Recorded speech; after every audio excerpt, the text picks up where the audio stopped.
What is love? Love. Love. Love. Love. Love. Love. Love. Well, I don't really know what it is. Love is when you care for somebody a lot and you love them.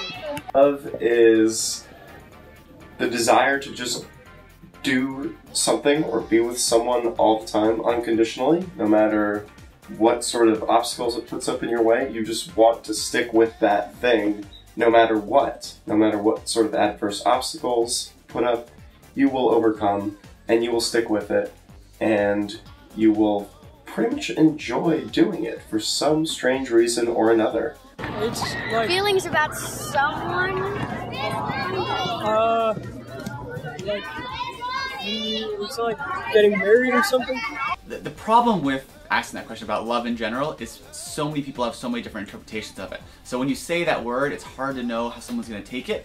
I think for most people, when they say they're talking about love, especially young people, I think a lot of times it's really a flood of chemicals, and it's more like an attachment and an attraction that they call love.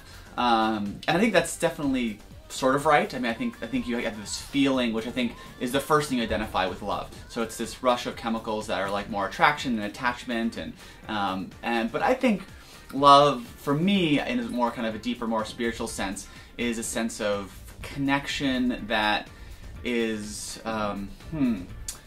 sort of transcendent. And our second question is if you think love is a more scientific thing that happens inside of you, or if it's an emotional reaction.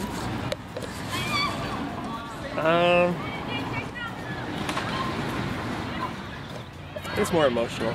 I think it's both, because there are like chemicals and science involved in falling in love, and those chemicals will also evoke like certain emotions within someone.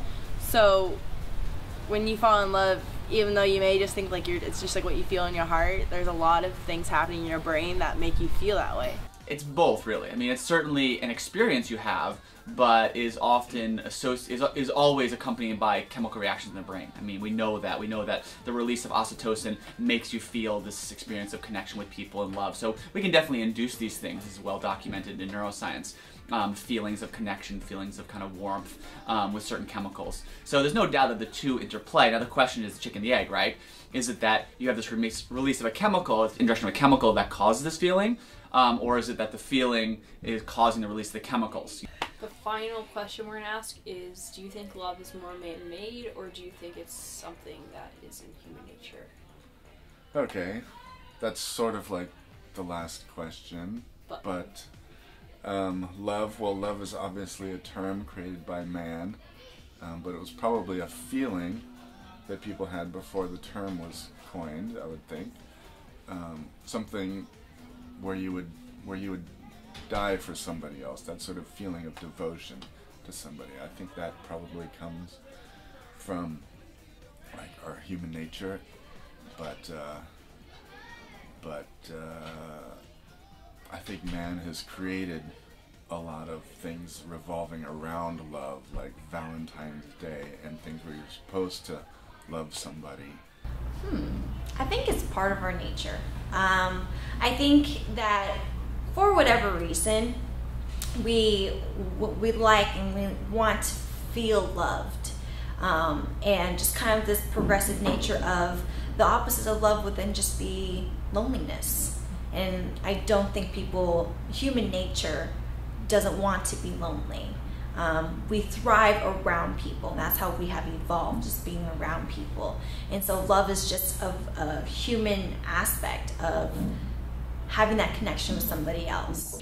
Oh, I think it's in our nature, for sure.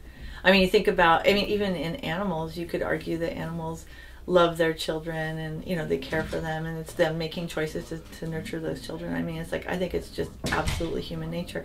And that there are different degrees of it, you know, different kind of, there are variations of it, but I think it's absolutely part of who we are.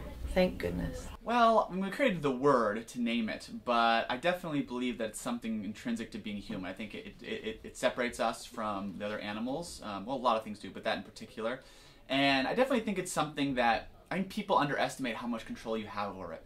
I think if you choose to see people in a loving light, if you choose to see people in a positive way or in a way that makes you feel connected to them, I kind of know from, again, neuroscience that you basically, if I link your face with feelings that are kind of feel good, like feelings of connection, feelings of warmth, feelings of love, those neurons get connected, okay? Just like you can make an association with everything, I could, every time I saw you, if I started thinking about angry, nasty things, then the more often I saw you, I would have a tendency to not feel so good, right? And this is actually how a lot of relationships go bad or go really well. I think in the beginning of relationships, every time you see the person you love, you get so excited, you're so happy.